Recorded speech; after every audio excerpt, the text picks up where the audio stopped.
The U.S. President Donald Trump has now signaled that once America's confrontation with Iran winds down, the focus could shift to Cuba.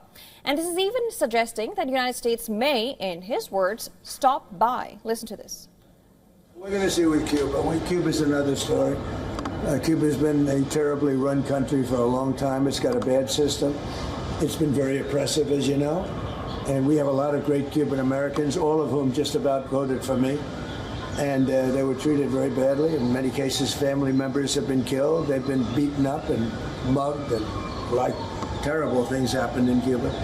And Cuba's a failing nation, and we're going to do this. And we may stop by Cuba after we're finished with this. But Cuba is a nation that was just been horribly run for many years by Castro.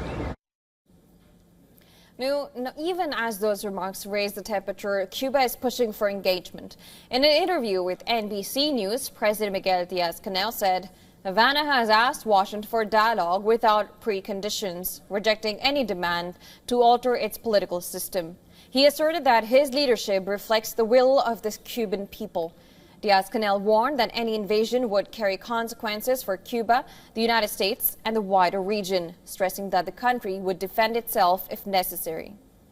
While on the ground, Cuba has reinforced that stance with action. Defense Day drills at Isla de la Juventud featured artillery fire and tank deployments.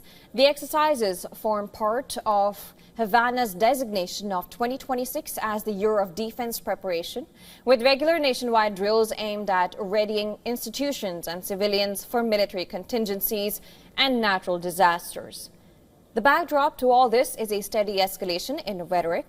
President Trump recently said that he would have the honor of taking Cuba in some form, adding that he believes he has broad authority in dealing with a neighboring nation.